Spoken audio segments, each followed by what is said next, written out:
Okay, I want to talk real quick about your robotics video. Yeah, we're going to talk about it in class, and you may have heard some of this before.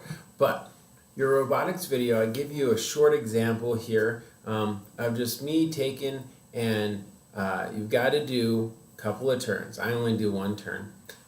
It needs to hit at least one X, okay?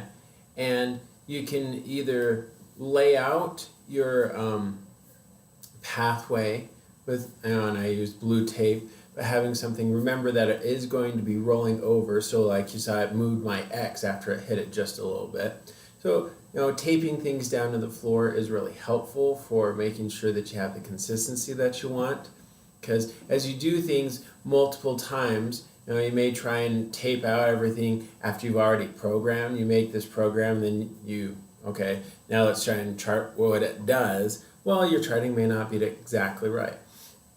And this is where you've got to work out the little things that are more than just the information on the screen, on the programming that you've got to do. Okay?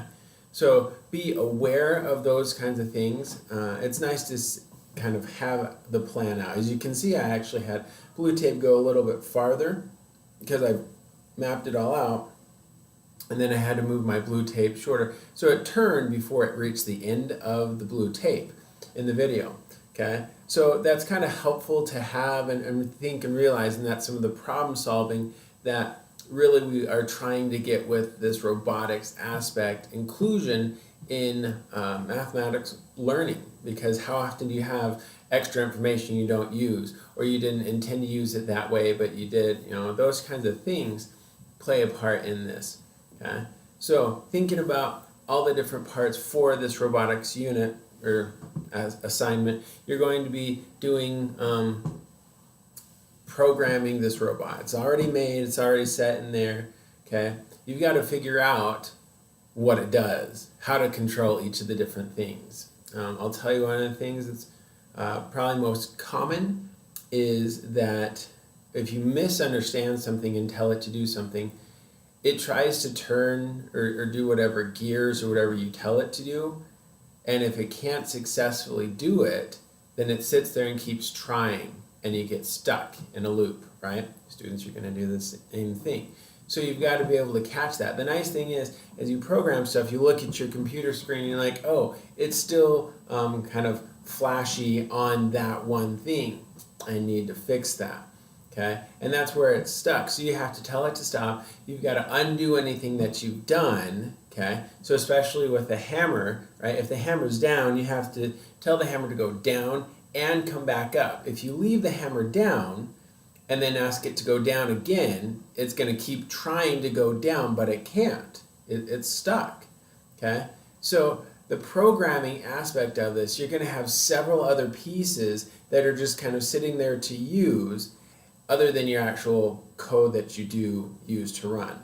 And so as you work to figure out that code that you want to have run, every now and then you're like, oh, detach the actual code, insert this to undo and kind of reset, okay, reattach the actual code. And that's a lot like teaching and lesson planning and those kinds of things. So this has a lot of applications for it.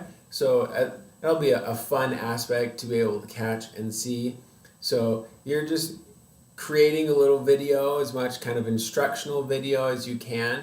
Tell me about some of the difficulties, some of the problems. I want to see the actual robot do what you want it to do.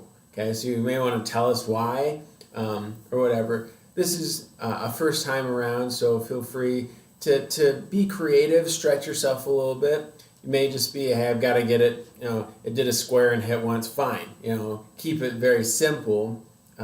But it does need to do a few different things. We see each of the different levels. Okay, a couple of turns and hitting a marked spot. Okay, so that way you don't actually break anything. Those are the basics. Okay, it can go forward the whole time, or you could do this whole thing in reverse. Okay, and knowing direction for different things is you say, hey, I want it to go this direction. What direction is that reading? It's the motors read and understand together. Are you understanding it the same way? Is programming it the exact way that it's going to lay out and work? And so it's those kinds of little things that the reason why we have this is sometimes those nitty-gritties that cause us a lot of issues, but can also be a lot of fun for us to work through. And better to work through them now, and then you can video what's best and then share that out. And that's what you're going to do a lot of time with lesson planning and things like that. Okay. So if you have questions, concerns, always bring it up in class, and we'll be talking about this, and it'll be, I'm sure, something to engage you in a new way.